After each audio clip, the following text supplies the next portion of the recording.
చిరంజీవి ఉదయ్ కిరణ్ నిజంగానే తొక్కాడా లేదా కనిపెట్టేసాను చూసేయండి. యాక్చువల్గా 2003లో ఉదయ్ కిరణ్కి బాస్ కూతురుతో ఎంగేజ్మెంట్ అయింది. బట్ కొన్ని ఇష్యూస్ వల్ల పెళ్ళి అయితే అవ్వలేదు. బట్ ఉదయ్ కిరణ్ సినిమాలు బాగానే తీశాడు. 2003 నుంచి 2014 వరకు ఆల్మోస్ట్ 13 మూవీస్ ఏమో చేశాడు.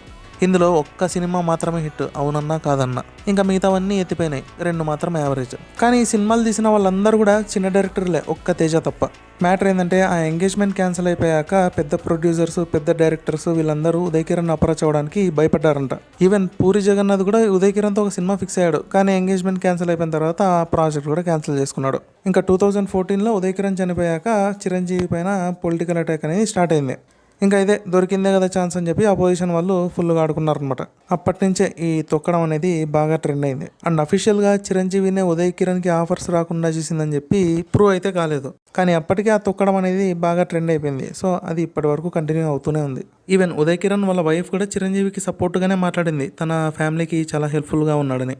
సో ఫైనల్గా చిరంజీవినే ఉదయ్ కిరణ్ని తొక్కాడా లేదా అనేది మనకైతే తెలియదు. జస్ట్ ఆ పొలిటికల్ పార్టీస్ క్రియేట్ చేసిన ట్రెండ్ని యాంటీ ఫ్యాన్స్ ఫాలో అవుతున్నారు అంతే. మరి మీ ఒపీనియన్ ఏంటో కమెంట్ చేయండి.